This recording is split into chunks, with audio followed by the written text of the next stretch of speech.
I just want to start off by clarifying that although I am the Criminal Justice Chair for the Chicago Westside branch of NAACP, today I'm only here as the CEO and founder of Mayor Strategic Solutions, LLC.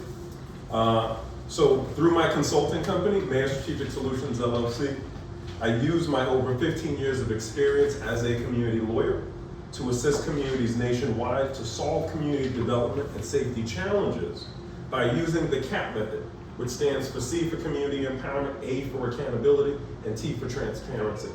So I use the CAP method to identify, strategize, and implement long-term and positive changes in practices, policies, and culture. Hey everybody, come on in, take a seat. I know that what I tried to do, I only have 9 copies, but I don't know if DeAndre wants to make more of the paper one-pager. Because what I did is I'm providing a sample of a public records request that I've already drafted and submitted on behalf of an organization here in Chicago. We'll talk about that in a minute, but when we get into it, I want to make sure everybody has a copy of it so you can see it as we're running through it, and then you can better understand what we're talking about. So anybody who does not have a copy, let me know. I think everybody should have one though. I think we have enough now, but if we get more people, we'll just make copies. All right, so just to let everybody know, we're just getting started, we're just doing introductions. Okay. Very good to see you, Elise. Nice to see you in person. In person, yeah, exactly. So a little bit of background on me, you don't have to read all of this, I'll give you the quick cliff notes and summary. So I used to direct NAACP criminal justice, NAACP national offices, criminal justice reform program out of Baltimore, Maryland. Back when Ben Jealous was president, after him, President Cornell William Brooks. I was there for about 3 years. While I was there, I co-authored NAACP's Born Suspect, Ending Racial Profiling Report. It was published in 2014, provides all kinds of historical context and information on how to end racial profiling by state and local police. And so after that, I transitioned over to NAACP Legal Defense and Educational Fund Incorporated. That's Thurgood Marshall's law firm.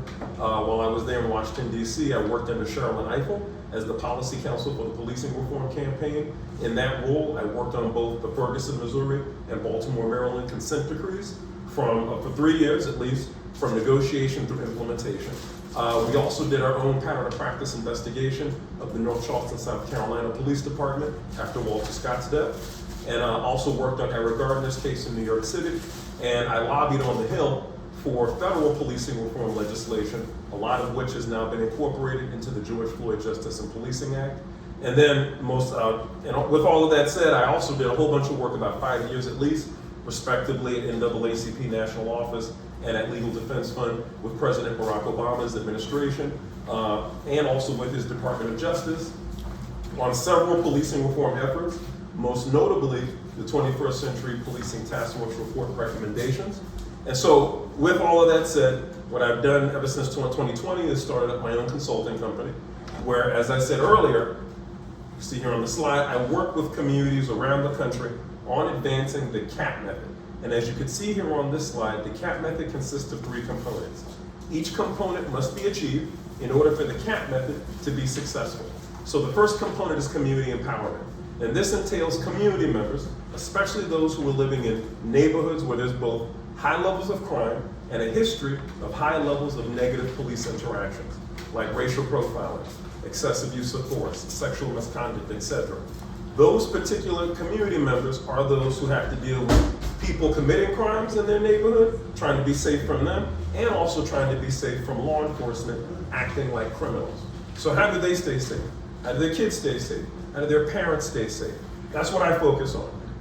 And the CAP method says they stay safe by, number 1, making sure that they're involved in, number 2, making sure that they have knowledge of, and number 3, making sure that they have decision-making authority over all direct police-civilian interactions like stops, arrests, uses of force, surveillance technology, really big thing right now, the way that protests are handled, etc. And the reason being is that the people closest to the problems are also the people closest to the solution.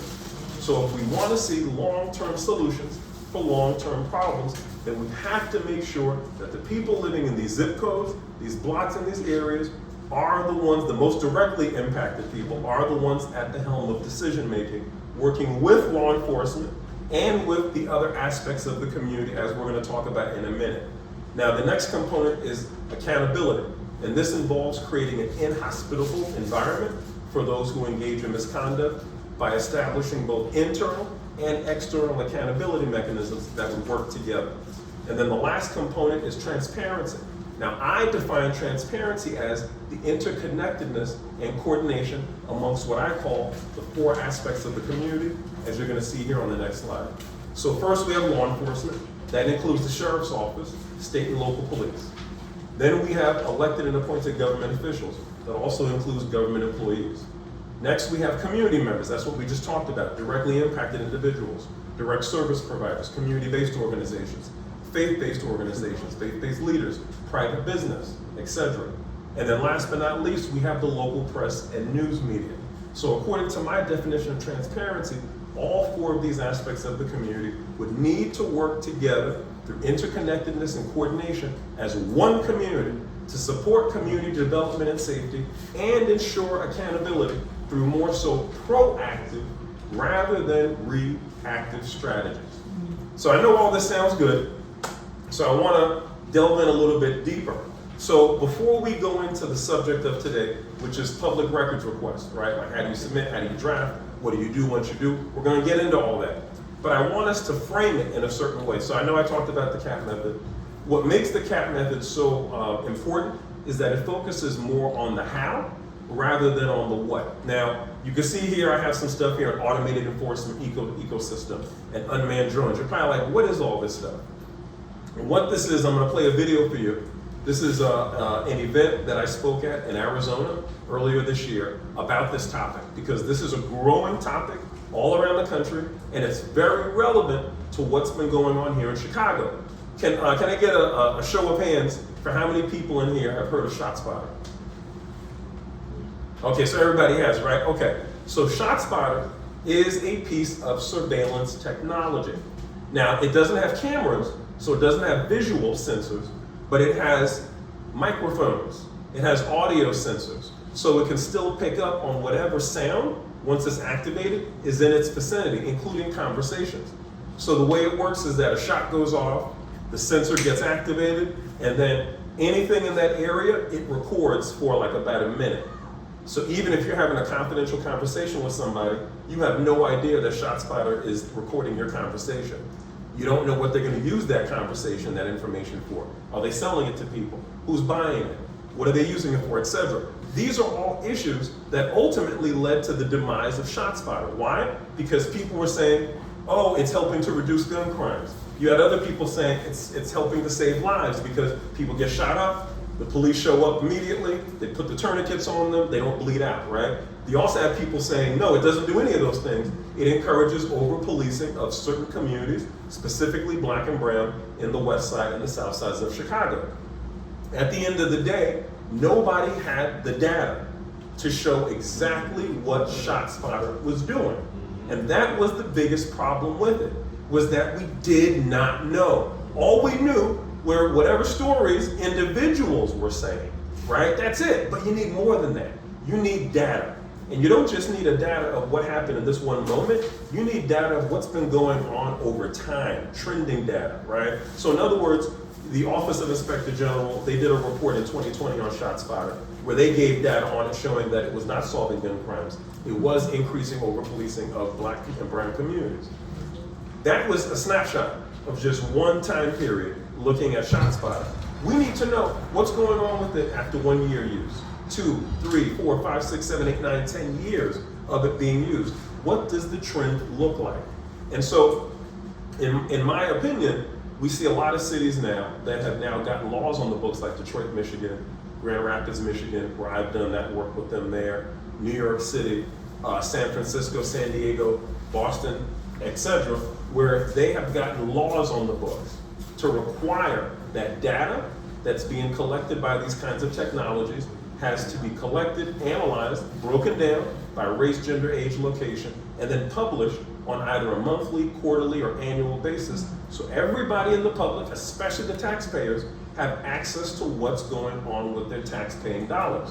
What are you using my money to do, right? Because we're a democracy, we're not Russia, we're not China, well not yet at least, I'm happy that we're not, all right? I'm gonna say I'm proud of that. There's a lot of things I'm not proud about with this country, but that's something I am proud about, okay? And my whole thing is what sets us apart from those countries is the fact that we have democratic processes that allow everyday taxpayers to be involved in the decision making, to know what are you doing with my money, right? That's what makes us different from Russia and China, where they could do whatever they want and you have no power, okay? You're just there, okay? So we gotta make sure that even though Chicago is not on that list of cities that has a law on the books that requires that that data be made public, that we still find other ways that we can use other laws in our democracy to get the information. So that's what I want to frame the conversation on today. Is not the what being, public records requests, or the what being ShotSpotter or any kind of surveillance tech. What we need to focus on is the how. Okay, how are we gonna get this information if we don't have a law on the books? How are we going to be able to use surveillance technology in a way where we're not violating people's constitutional rights and we're actually solving public safety challenges? So, that's what we want to focus more on the how than the what today. Yes. So you had a question? Oh, he said it was interactive. The Yes. question that I wanted to ask you is the Freedom of Information Act for all states, all 50 states? Or is it for well, Chicago? So we're going to talk about that. So let's. But first, what I want us to do before we get into that, I want to first frame the conversation, because the reason why I want us to talk about the automated enforcement first, I don't know if you know that ever since ShotSpotter has been deactivated, the mayor's office has now started a pilot program for an alternative to ShotSpotter that now involves the use of not only gunshot detection technology, but also unmanned drones, like that unmanned drone that you see there. Well, they have a pilot program in Inglewood that they just started up. And then you also have an alderman, I forgot his name, he's a Latino. He's starting up a separate pilot program for another alternative to ShotSpotter that also involves using unmanned drones. Oh, wow. And he started that in his jurisdiction. So that all started last year. Gary and Gatewood community, he put together a group of community members that reviewed all these different technologies. They came to the conclusion about the one that they're piloting, and they've been holding community sessions, educating the public on it for the past 3 months. So, there is movement on it, and it looks like they're gonna, instead of just having the gunshot detection technology for the audio, now they're also gonna have unmanned drones flying in the air for the visual. So they're gonna have robotic ears and robotic eyes watching and listening on what we're doing. And once again, where is the data? There's no law in the city of Chicago requiring that they make it public. That to me doesn't make sense when you have New York City, which is the other largest city in the country, that's already been doing that for the past 3 years. Okay, we're way behind. Okay, so that's why I want us, because when we're talking about public records requests, use of force, body worn camera, all of that's important. But if we know the city of Chicago knows that they're having a hard time staffing up, they're having a hard time retaining staff because Gen Zers are not interested in becoming police. And if they are, maybe for 2 or 3 years, then I want to do something else with my life, right? So they're having a hard time, which means what can we rely on that's not going to just up and leave? Technology, but it costs money. Okay, and that's money that could go to other things that they're going to say, we're not going to do that. We want to put it toward these toys because we want to play with our toys, right? So it's important that I just want to make sure we frame it in that, because that's what's coming up like now, because they're already piloting these programs. You're going to be seeing them up in the air very soon. So we want to make sure that we, start seeing what's going on here in the back. So let me stop talking. Oh, all right. I just want to ask, and then we're going to make it interactive after this. So. I have a whole interactive thing set, but I just want to get by this slide first. Okay, all right, whoops. Oh, all right, there we go. Sorry about that. All right, so, okay, let me play this. It's 5 minutes, to let you know. Let's first talk about what exactly is automated enforcement and what is an automated enforcement ecosystem. Okay, so automated enforcement mechanisms like surveillance technologies and services, facial recognition, and other biometric recognition technologies like eye retina recognition, fingertip recognition, clothes recognition, there are all kinds of ways that technology can recognize us. In addition to predictive policing technologies and services and the application of artificial intelligence, AI, to all of these technologies and services, including body-worn cameras, which is now a new thing. Body-worn cameras now have AI incorporated into them. That is a hot topic right now. A lot of law enforcement are looking at purchasing them. So all of these different kinds of automated enforcement are becoming the favorite solutions to prevent negative police encounters, given the public's attention on and criticism of law enforcement misconduct, including biased and race-based policing, the shortage in law enforcement staffing nationwide, the public's perception of increased crime across the country, the windfall of money and resources from the federal, state, and local governments and private sources like police foundations to state and local law enforcement, and calls to prohibit or even restrict law enforcement traffic stops and to replace armed law enforcement with unarmed civilians for traffic stops.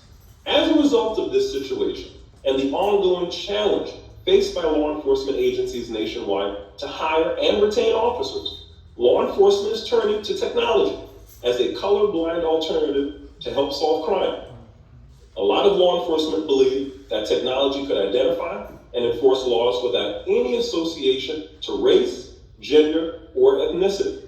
They also believe that if programmed correctly in regards to behaviors, robotic forms of policing, whether they be unmanned aerial drones, fixed cameras, or robots, should be implemented and accepted. The collateral benefits that are being advertised are improved officer safety, reduced incidents of use of force. So the reason why I wanted to put this kaleidoscope of different kinds of automated enforcement technologies and services here for you to visualize is so that you can get an idea of what exactly law enforcement and other municipal and state government agencies are using to form what I call an ecosystem, right? It's not just one piece of surveillance technology, it's multiple pieces.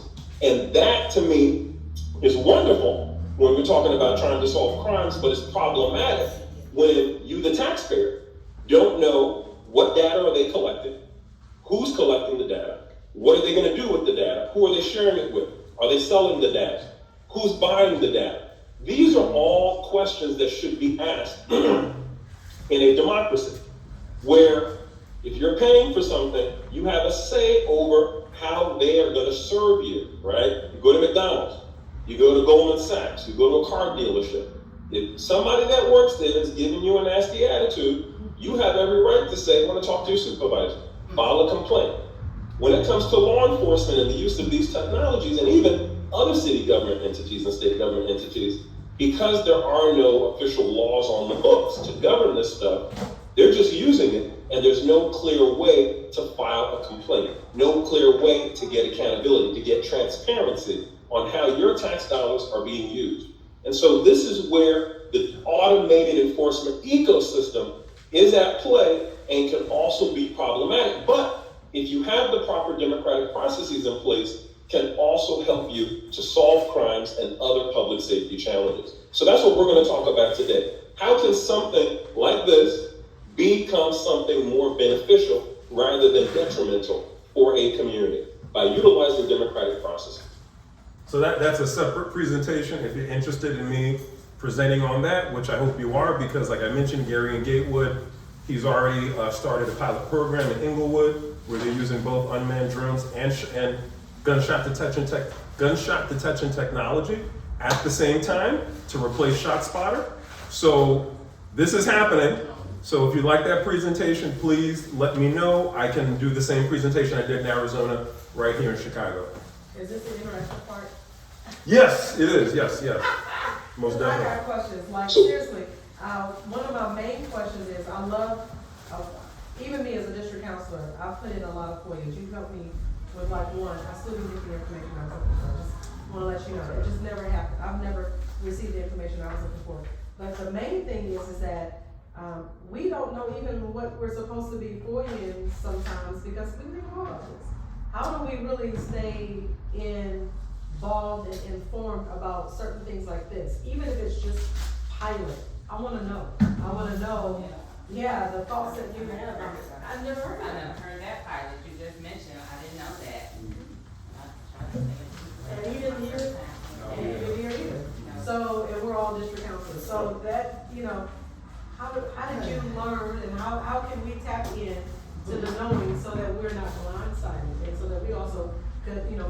constituents aware of what's going on? Uh, I know that's not a part of FOIA, but listen. Yeah, no, I know. I'll be honest. I just because I'm in different groups and spaces, it just kind of like landed on me, you know, because President Brinson and I, we've been meeting with Gary in one-on-one since last year, and we mentioned ShotSpotter and all that to him and like getting along the books. Not once did he ever invite us into any of those meetings. We didn't even know they were happening until I saw it in the news, and I mentioned it to President Brinson, and it was just kind of like, why didn't he bring this up with us, knowing that we were concerned about this stuff? Like they had and they invited, I think it was Target, you know, Target Foundation, you know, the shopping retail store. Like Target? Yeah, Target Corporation. They have a foundation that provides funding for, I guess, public safety stuff. So in not even Chicago. target area. Huh? Right. So they were Right, part that's of that community group that were meeting about determining what the alternative to ShotSpotter would be. Okay. So they even had private business involved in the group. It wasn't just people from the community, right? So you know, this is how the city's doing it. They choose who they want to do certain things, and That's their problem. that's what. And I agree. That is the problem. Yeah. That is. But you know, it wasn't like there was this, like a bulletin or something sent out. Like I just. And it is like they're not being transparent about this stuff. Like you find out after it's been finalized. By then it's too late. Yeah, You I mean, know? I think what the city and the department, they get mad at us in the consent decree coalition when we talk about they cherry pick. We was like, y'all don't really wanna work with anybody where you feel Right. there may be like adversary or resistance. Yeah. They pick and choose people who are basically there, it's called their cheerleaders, yeah. That's basically what they do. So I can see why they didn't tell you and Breston about, you know, what was happening. Yeah, so that's what they do. Yeah. But did you have any other questions on that? I mean, that's a big old question. I mean, I don't think, I heard what you said was that you just hear it around about. I'm Yeah. thinking, how can you tap us? It's in the news now, though. Oh, okay. Yeah. There've been some news articles on it. Okay. I want to say last Did you know before the news? though? September. I did hear about it because they did some community listening sessions related to it with that community group Okay. as of last like November, December, and that ended now. But they were doing meetings like once every other week. They had it scheduled on I think CPD's website for a while, and I found out about that from an NAACP, another member who was in another group that found out about that, and then let me know because I'm the CJ chair, and so I was like, oh, I didn't know about this, and Gatewood didn't mention to us, and so yeah, it's just they're not organized with how they put things out either. Yeah, but so maybe that's some pressure that we can put, and I know that everybody's been applying pressure for a minute, but, it's about, consistency of applying the right pressure to get the right answers and the results that we're looking for, because I never wanna be blindsided, it's unfortunate. I mean, just keep getting one, yeah. Yep. No, I agree. And Chicago's notorious for that. So, okay, so this is an interactive part right here. A question to ask, why make a public records request? Just a show of hands if anybody wants to respond. I'm just gonna say, just because you are looking for information that otherwise could be behind a firewall, if you will. And, Right. and I mean, just a firewall being that it's difficult to access or it's not readily accessible to public. Right. Now, okay, go on, yep. I mean, I think another reason is because you may be experiencing, like you said, two different truths. And so when you FOIA something, you would receive the right data, things in which, it's not your perception or what you want to put out there. This is what the actual data says. Yep. And I guess also the fact check. Yeah. There's so much misinformation out there, but those documents, Yes, it is what it is. So, yeah. Yep, that's right, all of that. And then as it relates to the police, like CPD, why would you want to make a public records request, specifically for them? So that there's transparency here. There's no lies. Everybody knows. About what? About like what their actions are, their interactions with the, right. So at least I put it in only as it relates to CPD, but everything y'all said is right. Just want to let you know, like that was spot on. But I said to obtain information on officers' disciplinary records and police civilian interactions. Yeah. Well, I mean, as it relates to CPD, Right. Outside of that, I mean, yeah, it could be much broader because you could use it if it's for OEMC, if it's for Parks and Rec sanitation. You can also submit a FOIA if you want to get information related to their activities. What would you think are some activities that we should be FOIAing if we were interested in wanting to see what the Park District or OMC are doing? What do you think are some, or even in the work that you do, have you seen folks FOIA? So I haven't seen them FOIA anybody but CPD. Yeah, I mean, They are the people. Yeah. Yeah. yeah, it's been CPD across the board. Okay. But I can see parks in particular doing a FOIA on them because there's a lot going on with the parks and with young people and with these takeovers, and now they want to put in the curfews and all that stuff. So, you know, as it relates to any kind of activities where CPD is involved or any kind of youth, maybe getting some data related to that might be helpful to see what the interactions are looking like between CPD and young people. One thing I am concerned about is that now the new Cook County State's Attorney has now, you know, given CPD discretion to file gun charges for certain circumstances on certain people. So, Like a pilot on the Yeah. south side. and once again, another pilot, right? There's another pilot on the south side. There we go, right? So what they can charge misdemeanor, the underage? Yeah, I think it's felony. These are felony charges that they can do. Yep, They can yep. do that to the youth? And these are police that can do it. It's not like they have to send Right. it to the state attorney and then Right. she determines. No, it's like, no, you can do it. One question I wanna know, which you're probably gonna say no, I'm still gonna ask it. One of the ways to stay in the know, can you like FOIA, hey, what are the new initiatives that started within the mayor's office from May 1st through, June? You know, can you do something like that to where Right. maybe we would have seen, or, are there any, I mean, I know that's exhausting. Right. but like, That's but- like a new quarterly thing. It's like, go ahead and put this in the beginning of the Yeah, quarter. really. Mhm. There's just no. Have somebody on staff that's ready to just FOIA everything. Yeah. Yeah, no, I mean, you could. Now, this is the thing, and we're going to talk about that. When you FOIA information, there's usually a fee, an administrative fee that's attached to it. So, anytime you FOIA something, No, I've never had a fee. oh, okay, you never did? I mean, 'cause It depends on what you're FOIAing. Yeah, they may have a fee.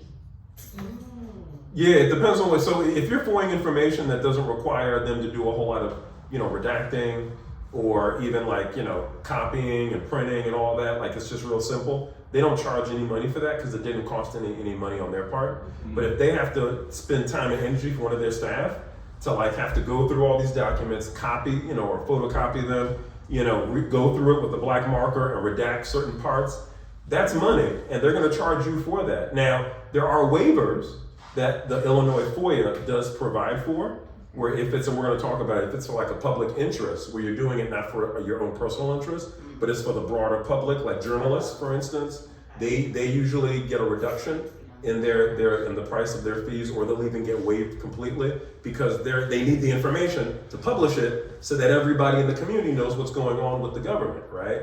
And so that's the role they play. 501c3s a lot of times, that's typically who I do a FOIA for. We usually put in to get a waiver because you're a 501c3 and you're doing it for public interest. And so, they don't have to give you the waiver. If they don't give it to you, they have to explain in the response why they denied you on the waiver. But you should still ask for it.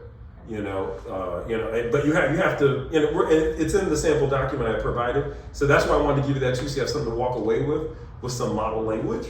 That if you wanted to do your own FOIA, you can use the language I gave you and just write it up the same way. And then that way, the waiver language is already included, so you don't have to worry about drafting it up. You could just modify it with your organization, and that's it. So yeah, but yeah, so you're asking the right questions. Yeah, that's that's spot on. Okay, so any other questions before we move on? I want to go back to that. Oh, okay. The underage Yeah. children, right? Isn't that against the law? Like, how they running a pilot on just in a certain neighborhood to charge kids if they caught with guns? So I'm not sure how that works with kids in Chicago, because every state, like their penal laws are different, and even when it comes to what age you are and what kind of penalty that would result from a conviction or from a charge, all of that differs. But I do know that the curfew, that's something that they're looking at addressing the underagers on that one. Now, the gun crime, I'm not sure if that's directed toward young people in particular. It's just anybody. Yeah. And to me, that doesn't make sense if CPD's still under consent decree, they're only at 9% compliance because of their discretionary behavior. Yeah. That's why they're under consent decree. Now you think, oh, well, we can give you discretion to start charging people for gun crimes, which is a felony. Right. How does that make, and they're only at 9% compliance. How does that make any sense? So those are the kind of things I'm worried about. It's not about young people in that instance. It's everybody. I'm worried for everybody. Like they don't have good discretion. Like, and we're allowing them to just charge people on felony charges instead of allowing the prosecutor to do it. I don't think that's wise. So, you know, that was where that came in. But the underages was the curfew, where they're looking at putting in that curfew. Oh, Yeah, around like the parks and all that, like Millennium Park.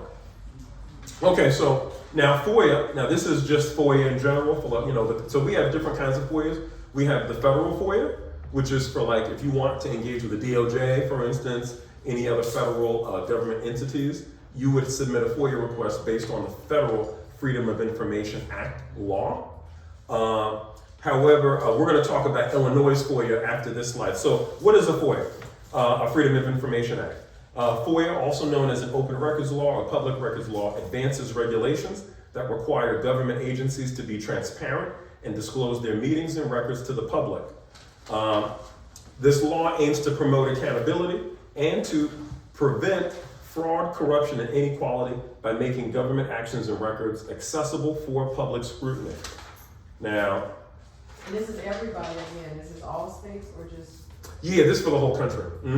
Yeah, this is what FOIA provides. So what are the key aspects of FOIA, or Freedom of Information Act? So we have transparency and disclosure. So what we call public records laws, I like to call them public records laws because it's just easier to hit it right on the head. This is what it does. Ensure that government activities are open to the public, including meetings, votes, deliberations, and records. We also have accountability. By making government actions public, these laws help hold elected officials and agencies accountable to the public they serve. Public access. Public records laws provide citizens with the right to inspect government records and attend public meetings, allowing them to monitor government operations and hold officials accountable. And then we also have exemptions. While public records laws generally promote transparency, they often include exemptions for certain types of information or meetings, such as those involving national security, personal privacy, or ongoing investigations. So for instance, if you submit a public records request about an incident between a CPD officer and a civilian, and they say to you in the response, sorry, we cannot give you that information because it's still an ongoing investigation, right? Like they have to tell you specifically what the exemption is as to why they cannot give you the information you're requesting under the public records request and the law that governs it. And so ongoing investigation is an exemption under the law. So is personal privacy. So like somebody's, like a police officer's address, their home address, maybe their family's information, things like that. They're HIPAA, right? We know like your medical information, you have the HIPAA protection as well. That's additional protection on there. And then national security. You know, and that comes up a lot in Chicago, big city, all kinds of stuff happening, maybe a terrorist incident, etc. Something like that where they just can't give you information related to what you're asking because it still is connected to that situation. So those are exemptions, things that they pretty much are allowed to say, we don't have to give you this information, right? Now the other thing are waivers, and that's what we just talked about, right? So like for instance, if you don't want to have to pay the fee, right? Like let's say it cost $100 for you to get your FOIA request to be submitted, your submitted FOIA request to be responded to, because they have to print stuff, redact it, and you know they'll send you an invoice that will be itemized, that will lay out this is what we did, this is how much it cost, so you know exactly why it costs the amount it does, and then you have to pay that. And however, if you fall under the waiver, which means that you're doing something in public interest, that is going, whatever information you're receiving, you're going to use it for the broader general public to inform them and to help the general public, then in those kind of circumstances, they can waive it completely or waive it partially, meaning that you might just get a reduction, so from $100 to $50, or the whole thing might be waived and you have to pay $0, right? So it just depends on them, but at the end of the day, you should still ask. and you should put it in your document, just like I wrote it in the one we're gonna review, that sample. So that way, they at least consider it, and then they have to, in their response, they have to respond to that. They have to say, we're giving you the waiver, and we're gonna only do a partial, or we're doing a full, or we're not giving you the waiver, and this is why. And They that's have to before do they do the that. work? That's before they do the work? Yes, that's before. Now, well, And that also seems kind of loosey-goosey. well, it's not before. What happens is that they'll do the waiver. Like if they don't give you the waiver, they'll send you the information. Well, yeah, essentially it is before. They'll send you the information with an invoice with the fee structure if they're not able to waive it. And then they'll tell you why you're not getting the waiver as well in that response. So you're not going to get the information until you pay, pretty much. Okay. Yeah, yeah. You know, you already Mhm. did the work. So, also, so it seems as if this, and then, you know, to me, it just seems inconsistent. Some people can get away, some people cannot. Right. So if they have something against district councilors, they're like, we're gonna go ahead and discharge them. You know what I'm saying? Right. Like, yeah, that to me, Want somebody to pay me out? huh? You want somebody to pay me out? Any of y'all? I don't even talk about after y'all, like after they see my name on everything, and when I'm no longer a district councilor, but they wanna charge me, cause she has to, you know, she. But anyway, that to me just seems a little inconsistent, but you know, it is what it is, and we'll, you know. Well, I've and you're never right. been charged, so I didn't know that there was a charge. Oh, yeah. We do though. So I have a question about things that can be FOIA. I have I'm district councilman for the 15th Police District, and I have a business owner who is having some issues. And, you know, she came to me for some resolve. The young lady told me that it was reported to her by our commander that her business has received over 1,000 complaints. And I was like, well, I'm Chicago Avenue. I said, ain't nobody called nobody no damn time.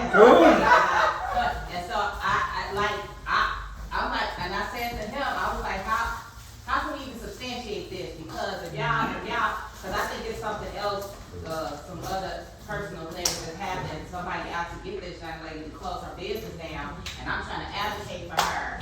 Is there a way I can FOIA 1,000 complaints against one business? Yeah, that's a good, yeah. Because they're trying to take her to court, she has to go to court for this month. And Okay. if the commander comes or the alderman comes and they support this, she's gonna lose her Oh, wow. license. Okay. And so I'm like, I wanna do the fact checking, like, y'all talking about 1,000 complaints on Chicago Avenue, I can't see it. Like, so. Oh yeah, you can definitely FOIA that. Okay, Mhm. but how long does it take though, like? So the way it works under Illinois FOIA law is that you have 5 business days from the time that you submit the FOIA for them to respond to it. Okay. So that means that they have 5 days, 5 business days to Or respond to they it. can ask for more time, though, that's what I'm hearing. And they can, right. And so typically what will happen is that within that 5-day period, if they need more time, they have to respond to you within the 5 days and then let you know, hey, we're gonna need more time, we're still working on it, it's gonna take a bit longer than whatever. So it might take us maybe an additional 10 days before we have the response to you. But they still have to respond to you within that 5-day period. Because if they don't, then that means now they're in violation of the state law. And we're gonna talk about, and I was gonna say, this, I guess to respond to both of you, there's also an appeals process written into the law. So anytime, let's say, oh, I should have gotten a waiver because I fall under the law as it relates to the waiver, they didn't give it to me, you can appeal it to the state attorney general, Kwame Raoul right now. And so, I have the contact information on the slide and everything, the phone number, address, if you wanna. Yes, you're gonna get the slides, yep, mm-hmm. Yep, so you'll have all of that. But I would think though, just off the top of my head, if you could quantify it's been 1,000 complaints, then you should give me that within 5 days. Because you already said it. That means you have already counted it. Yeah, and everything's digitized, so they can easily, upload that and send it out. They just have to make sure that they don't have the names of who filed the complaint and stuff in there, the redacted. Yeah, oh yeah. I don't know if this is a question, it's just a thought, but in terms of like exemptions and listing, the reason for not doing this or not sending this over. I guess I'm wondering if there have ever been issue where there's loopholes, or where it's just like, you know, in terms of the appeal process, like someone's like, okay, yeah, well, we're not gonna FOIA this because security, you know, like, but then like, are you lying to me? Is this real?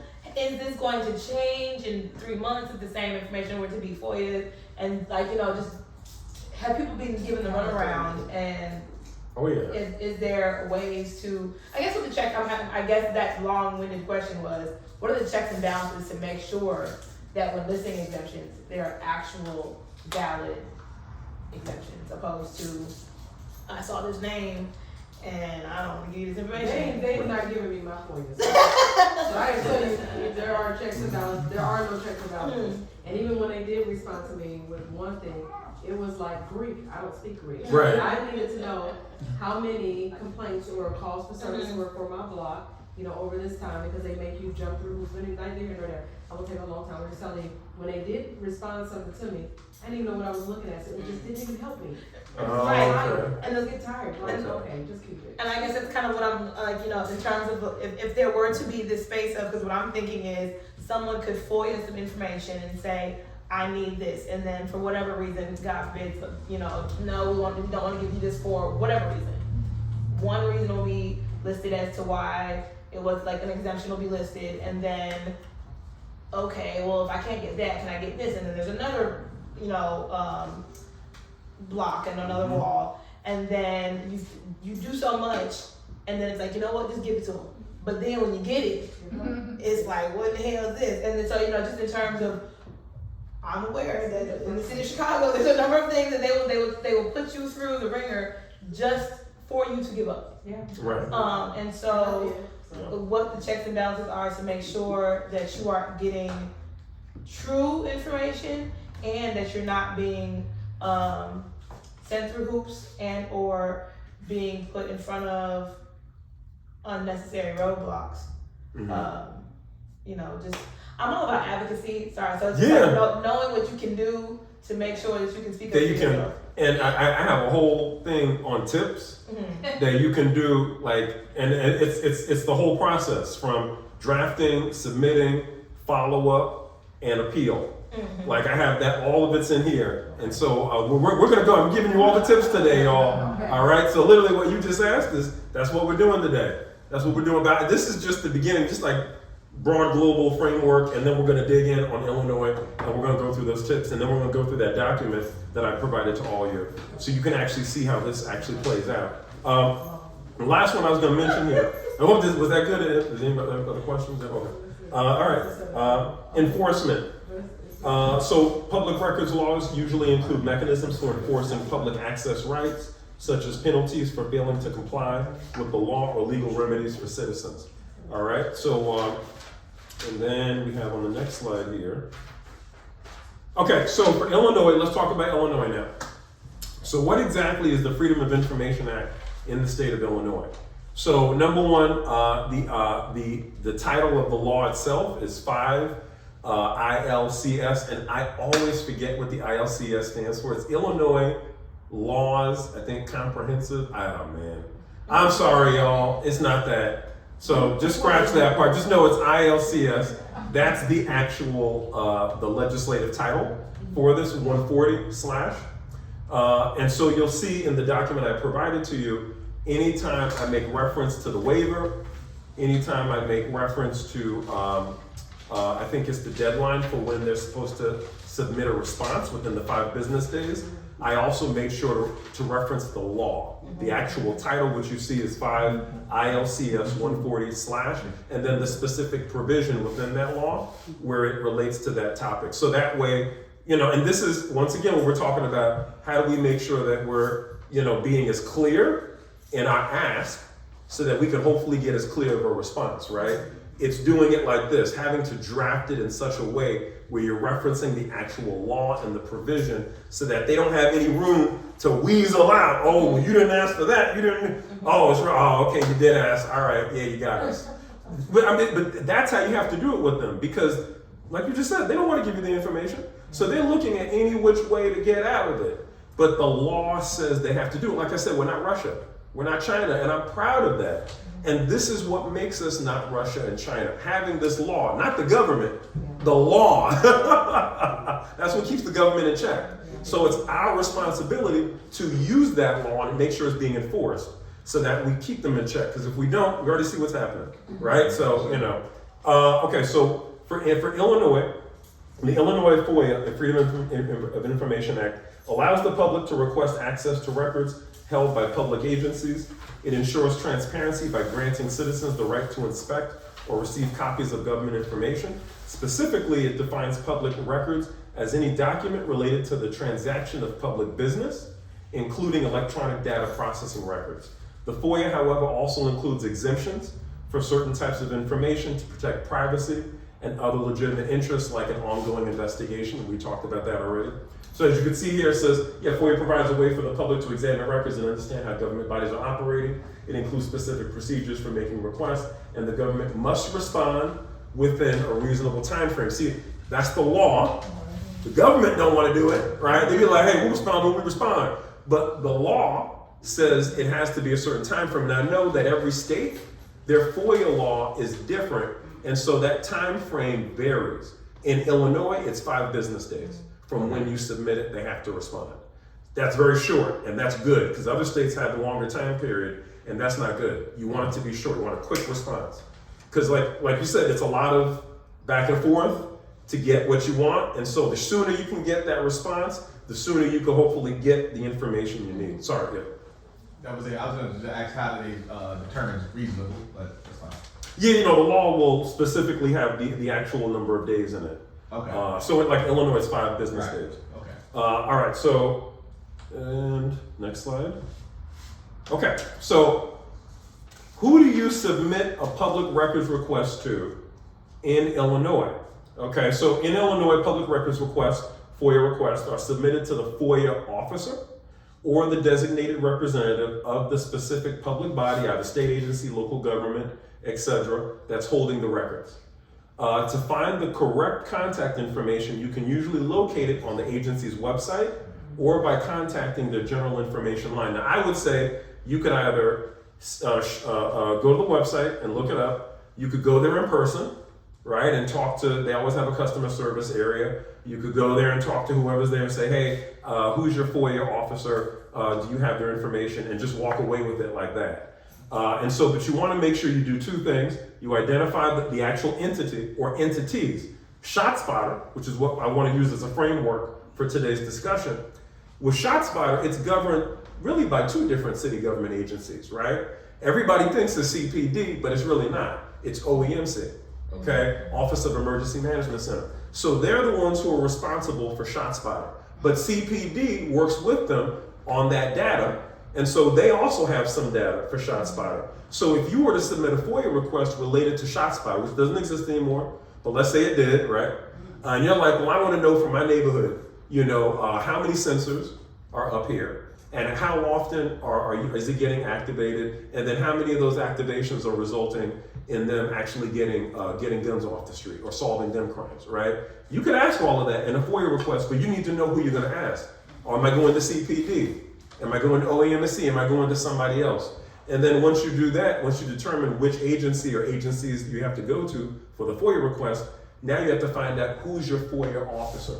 Who is the designated person in your office that is responsible for receiving and responding to FOIA requests. Now, at police departments, typically it's the PIO, the Public Information Officer, okay? And now, not every police department has one, but most of them do. But sometimes they'll have a PIO and have a separate FOIA officer. So you just want to make sure you either look it up on the website. If it's hard to find there, then you go there in person. That's what I would recommend. You can also call, you know, if they're good at picking up the phone. But you can go there in person and find out directly who is your FOIA officer, who is the designee that I need to submit this and receive. And they have to tell you. There's no, you know, getting around that. Just one quick question. It's going, yeah. For something that no longer exists, like ShotSpotter, you can still FOIA something like that? Yes. Okay, so Mhm. they keep the data for how long? Or is there's no, laws on how long they the Yes. retention laws? There is. Every state has a retention schedule that lays out, depending on what the footage is, the video or audio footage is for what, if it's body-worn cameras, dash cam footage or whatever, how long they're supposed to retain the footage. I know a lot of times it's 90 days or even less than that, maybe a month, or I think it's 90 days if there's like an investigation on it or something. But I think it's like usually like a month. I don't know exactly what it is for the state of Illinois, so I don't want to throw out dates when I don't know. But I do know Illinois does have a state retention schedule that you can, Google and look up, and it will list out, depending on what the footage is from, what the retention schedule is for that piece of footage. And so that one you don't even have to FOIA that. You can just Google it and it'll come up. Okay. Any questions on this part before we move on? Okay. All right. So for Illinois, how do you draft and submit a public records request? So number one, we already talked about. You have to identify the relevant public agency and also the designee, the FOIA officer for that public agency. And so determining which state agency or local government body holds the records you're seeking and who the FOIA officer is. Next, you have to submit a written request. Requests must be made in writing and should be as specific as possible about the records being sought. So we're going to go over the document in a minute, so we can talk about how to write it and what language you should include and why. And then follow the agency's instructions. Each agency may have specific procedures for submitting requests, including contact information and any required forms. So you want to make sure you know there's specific procedures, because every agency is different. So like Cook County Sheriff's Office, they're going to have a different procedure for this than Chicago PD. Going to have a different procedure than Illinois State Police, right? So you got to go to that specific agency and find out what is your procedure and protocols for submitting and responding to FOIA requests. You have to look at that, and then you also have to compare that to what the state law requires when it comes to five business days for the response. Like, they have to do that. But then anything else, they can kind of have their discretion on how they go about responding. Now, the other thing is be aware of fees and exemptions. Understand that, remember we talked about that fees may apply and certain records may be exempt from disclosure, like we talked about if there's an ongoing investigation, privacy records, national security, those can be exempt from being disclosed. Now, at this point, hold on. And then learn the deadline for the receipt of the requested information. So for instance, like I said before, in Chicago, in Illinois, you have 5 business days, being whoever is going to respond to the FOIA request. They have 5 business days to respond from when it's submitted. All right, so when they get it, they know they're on a clock. We got 5 business days, and they have to respond, even if the response is, we're not ready yet, right? Mm-hmm. Like, we still have to do, we're still collecting, we're still doing, but we'll have it ready in 10 days or in 5 days, but they have to respond within that initial 5-day period. And so, yes? What if they don't respond in the 5 days?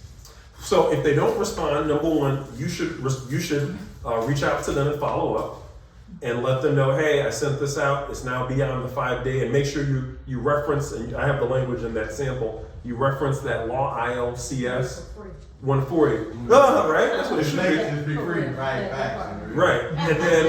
And then at that point, now they're supposed to have 5 days from when you sent them that to now respond to you. And so at some point, if they're not responding, number one, I would go directly to the office in person if I could. I wouldn't just, send an email or talk on the phone, like show up and say, hey, what's going on? If that's not working, then we're going to talk about the appeals process, reaching out to the state attorney general's office to then have them now play a role in trying to get this moving forward the right way.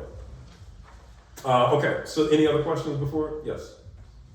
I don't exactly know what the next slide is, obviously, but you've used very specific language in asking, like in your ask. So whether it be us or if we're, to come into contact with someone who we're trying to lead and guide through this process, is like, do you need to have the specific language in order to outline your ask, or is it something that you could say, I'm looking for, like, because you might not know what you're looking for. Right. You know what I'm saying? So how do you, yes. Yes. But like in a space where you don't know what you're looking looking for? It's like, how do I ask for what I'm looking for if I don't know what I'm looking for?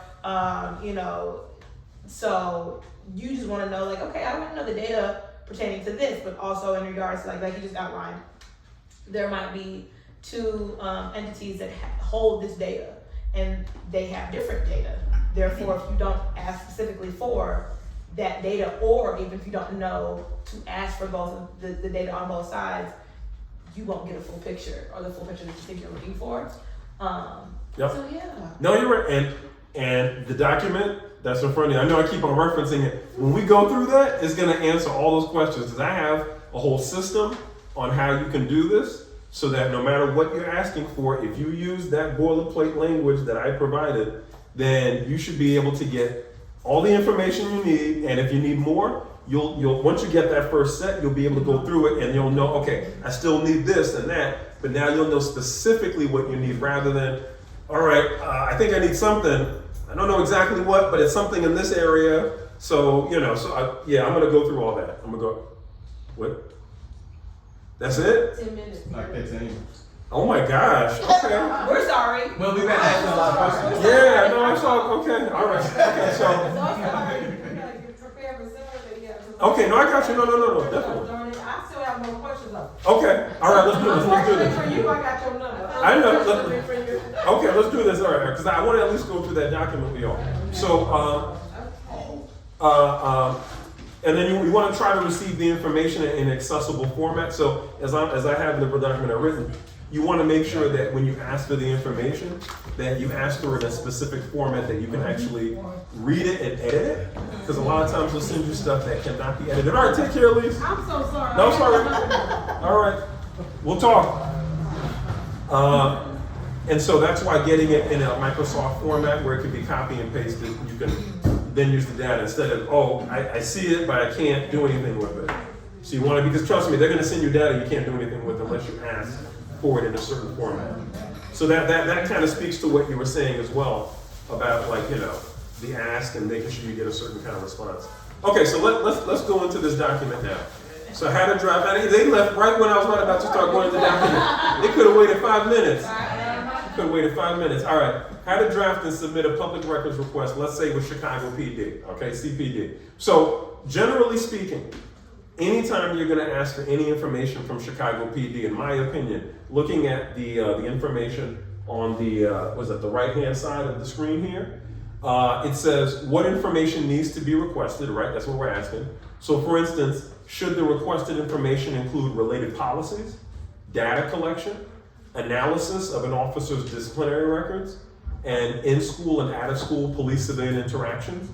Should it also have information on stops, arrests, citations, searches, seizures, uses of force, civilian complaints? That's what we talked about earlier about the complaints. Right, so all of that can be for you, right? Also, should it include body-worn camera and other police surveillance technology, footage, right? Because now they got all this technology now, they have all these cameras. And then lastly, should the race, sex, gender, age of the involved officers and civilians be included, so that we know what was going on with, you know, were there any disparities in that incident? Now, the document that you have here, right in front of you, I just want to kind of walk you all through that. Can everybody see it? Everybody has it? Yeah. Okay. So as you can see here, the very, like, you know, the top left-hand side of the document, you put your name and your address. If it's your organization, you put the name of your organization and the address. Then you put the date under that, and then you put, you know, in regards to public records request regarding the Chicago Police Department, regarding Office of Emergency Management Center, regarding Parks and Rec, sanitation, whoever that agency is, Illinois State Police, you know, you want to put that there in the title. And then you could either put to whom it may concern, or if you know who the FOIA officer is, put their name in there, right? To Jane Doe, John Doe, right? I request access to certain public records, and you see I put the specific law, right? So that you're referencing, this is the law that governs this, so everything under this law relates to what I'm asking for, okay? Under Illinois Freedom of Information Act, that's 5 ILCS 140/, and then concerning the Chicago Police Department. So you're being very specific. And then I request that a copy, so this language here, there's an approach I take on. I call it general, being general, but also being specific approach. Now, when I say being general, what you want to make sure to do is be general about this statement I'm reading to you right here. It comes right before the colon, okay? I request that a copy, and this is important, of any and all, okay? And I'm sorry I did not embolden that. If you have a pen or you need a pen, we got some here, I would emphasize with you to highlight it, underline any and all. Use that language. That's the general part, okay? Any and all documents, communications, including emails, memos, announcements, policies, describing, referring to, or containing information relating to. See, that's really broad, right? It's like, give me the whole kitchen sink, right? Give me everything on this. That's right. Be greedy with it. That's right, give me everything. So then you put the colon, and now you're gonna get specific, okay? This is when you're gonna ask them specifically, I want everything all on these specific things. So total alerts, this is related to ShotSpotter. Total alerts and confirmed gunshots broken down by location and year since the installation of ShotSpotter, right? Total number of ShotSpotter sensors installed broken down by neighborhood. Total, the cost to install ShotSpotter broken down by neighborhood. The cost to maintain ShotSpotter broken down by neighborhood and by year. Any plans to expand ShotSpotter broken down by neighborhood and by year. Documents and other materials related to warranting the expansion of ShotSpotter broken down by neighborhood and by year. Being very specific, you know, okay, there's a certain time period I'm looking for information, certain location that I want, and a certain group, a certain population that I want this information from. And so you have to think about it from that lens. What's the time period? What's the location? And what's the population? Those are the three things, and you're getting specific. Not the general stuff, right? The general is the language I just gave. You can literally copy and paste that. And then after that, now you put in your specifics. Time, right? You want location, so time, place, and you want people. Time, place, and people, okay? Those are the three things you want to get specific about. And so, and then below that, I request a waiver, and this is when the waiver kicks in, of all fees for this request. I would recommend you use this language verbatim, all right? If such waiver is not an option, we are willing to pay the applicable fees for this request, all right? So that right over there, you got the waiver in. Then it says under it, if possible, please provide copies of the requested documents in electronic format. You gotta tell them how you want it, because then they'll just give it to you how they want to give it, right? That's right. Yeah. In an electronic format no later than 5 business days after receipt of this request. And then referencing the law, right? 5 ILCS 140/3D. That's the specific provision under Illinois state law that says it has to be 5 business days from receipt that they have to respond. And then if the department is able to provide photocopies only, then I request a waiver or reduction of copying and other fees, and then put your organization name in there. Is a 501c3. That's only if it's a 501c3. You put your organization's name in there. Nonprofit organization. That's how you're justifying receiving the waiver. Okay? And then disclosure of the requested information to our organization is in the public interest because it is likely to contribute significantly to public understanding of the operations or activities of the government and is not solely in personal interest. I would literally copy and paste this language. You do not need to change it. Like this right here, you're gonna hem up any government agency in the country if you use this language, because they're gonna be like, dang, you don't really have anywhere to move out of this. Man, now we gotta give you the stuff. We have to respond, you know? And if we don't, we know you're gonna probably appeal it. So now we gotta deal with more paperwork, right? They don't like dealing with paperwork, I'm telling you. They don't. So you gotta give them, you know, more paperwork. It's like, oh, if you don't want to do it my way, hey, do more paperwork. Want to do that? Oh, that's what I thought. Okay, then do it my way, right? That you want to hem them up. So if the request for the waiver of fees, now we're on this is the double-sided one-pager on the back page. is declined, okay, so like remember I said, what if they decline it? Then please provide a detailed invoice in advance of responding to this request, and I will pay the applicable fees for the request, okay? So make sure they give you that invoice itemized so you know how much and what it's for so that you understand the cost. They just can't throw a number at you and say you gotta pay it. You know, they gotta break it down. And then last, if access to the requested documents is denied, so that's, if they say you requested this, we're not gonna give you the information, period. Not about the waiver, we're just not gonna give it to you. Then please provide reasons for the denial in writing, no later than 5 business days after receipt of this request. So once again, they receive it, they know we're not gonna give you the information, they can let you know within those 5 business days you've been denied and this is why in writing. Why is it important for you to say, to put it in writing? It goes back to what we talked about earlier about the checks and balances. Later on in the process, after they've denied and you're like, man, I didn't get the waiver, I didn't get the information, what am I gonna do? You can still appeal. But in order to appeal, you need to show the paperwork. You know, you have to show a track record. So you gotta keep all of the paperwork and you have to make sure everything is being put in writing. This is me talking as a lawyer too. Always put everything in writing, period, right? So you wanna always make sure you do that because the government will say, oh, well, you don't have it in writing? Well, it didn't happen, We sent it. right? It didn't happen. So, real quick, I just wanna go through this real quick. Can I do 5 minutes on this? So, thank you, okay. So, just these are the steps I wanna go through, just some tips. So, what to do after after receipt of the response to the public records request. So once now you receive the response from, let's say, CPD, review and compare, okay, once you receive the response, after receiving a response to a public records request, carefully review the response to ensure all requested documents and records were provided, or if there was a denial, understand the reason for the denial, so make sure that's in writing.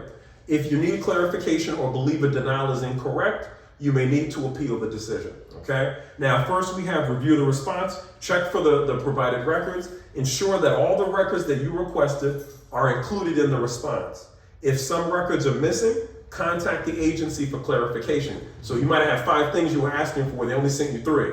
What happened to the other 2? You're gonna have to reach back out to them and say, hey, you're missing this. They didn't respond to why they didn't send it to you. So you gotta do that. Now, here are some 3 tips here that I have on this slide for how you can easily be able to determine what they responded to and what they did not respond to. Number 1, review and compare the received requested information to the submitted public records request and create a chart detailing 1 row received information, next row unreceived information. So you can look at it side by side and now you can see, okay, I'm still missing this. I have to now respond to them asking for that information and asking them why I didn't get it, right?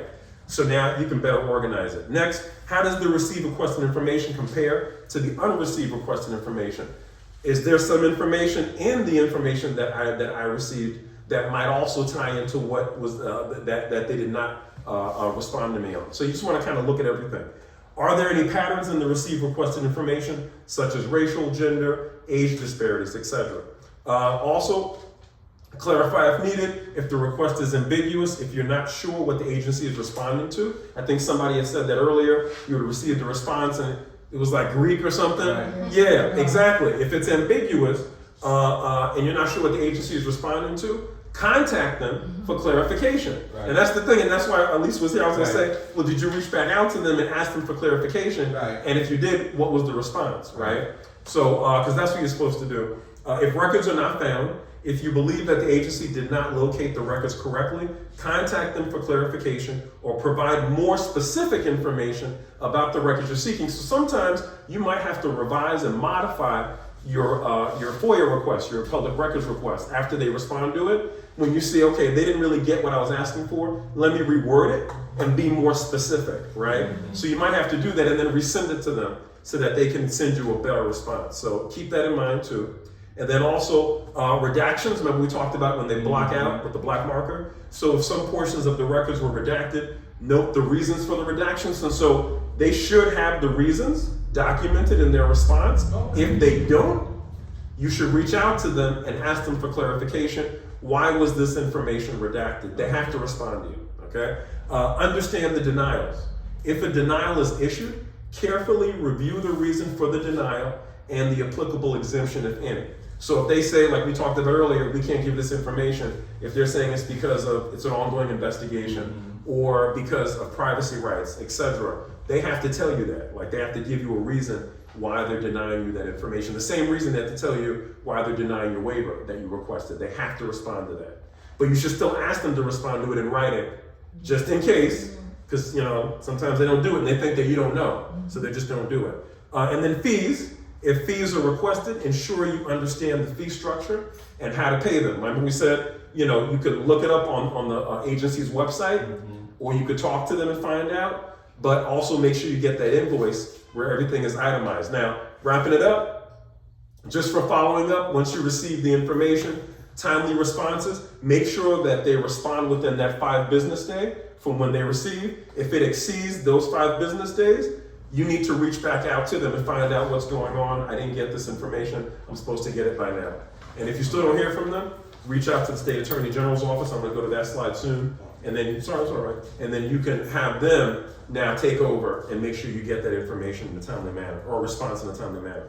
Documentation, keep records of all communications with the agency, including the initial request and the response. Remember I said, put everything in writing and keep all of that, because you might need it later. You want to have a track record. All right, and last, okay, for follow-up, these are some questions you should ask once you get the information you requested. Should another public records request be submitted to obtain any missing or additional information? Sometimes you might have to do a third public records request to get more information. Should state and local prosecutors and judges and magistrates be engaged about this information for purposes of their do not call to stand list, right? We can't put you on the stand to testify because you lie. We can't trust you, right? So when it comes to ShotSpotter, remember the Adam Toledo incident where the officer shot him because he said, oh, ShotSpotter told me, you know, something like that could come up. You want to make sure you don't have officers using technology as an excuse to kill people, right? Which community members should participate in the engagement? Who are the credible messengers? In my opinion, the people that are most directly impacted. That's who. Because they have to live in these communities. Right. And then who should be engaged about this information, decision maker wise? Police chief, sheriff, state and local government officials, CCPSA, etc., right? COPA. Should a researcher at an academic institution like Northwestern University or University of Chicago review and analyze the received and requested information? So that's where if you get information and you're like, I need some help with it, maybe if you have a relationship with one of the academic institutions, there's several in Chicago, maybe there's an intern who's like, hey, I can do it, or maybe a project like a criminal lab, a crime lab, that they might help you with sifting through the data and looking for disparities in age, race, gender, etc. And then, what is the best way to inform the community about the information? A community meeting, door-to-door engagement, website, etc. So last but not least, appeals. So what if the appeals process for denials of public records requests in Illinois? What is it? So number one, for denied records, if you disagree with the denial, you have the right to appeal the decision, okay? Right off the bat, under Illinois law, you have that right. The appeal procedure, review the agency's appeal process, which typically is detailed in their response. And so when they respond to you, if they deny what you request, they're supposed to lay out the appeals process in that response. So if they don't do that, once again, reach out to them, get some clarification. You can also go to their website to get that information. And if they're still not being cooperative, you can contact, here on the last slide, the State Attorney General's office, now Kwame Raoul. The appeal of a public records request must be made in writing directly to the Public Access Counselor at the Illinois Attorney General's office, 500 South 2nd Street, Springfield, Illinois, 62705. Also, you can reach them at the phone number 217-558-0486. And any questions? Okay, so on that note, thank you so much. Please do keep in touch. Get your... Yeah, no, definitely. Go on. And, oh yeah, go on, please, yes. And also, I'm gonna make sure that DeAndre has the slides. So if I don't know if you have everybody's. Yeah, I got a sign-in sheet in my office. Okay, and then he can make sure to get the electronic version of the slides. And then you already have the document. If you like, and I can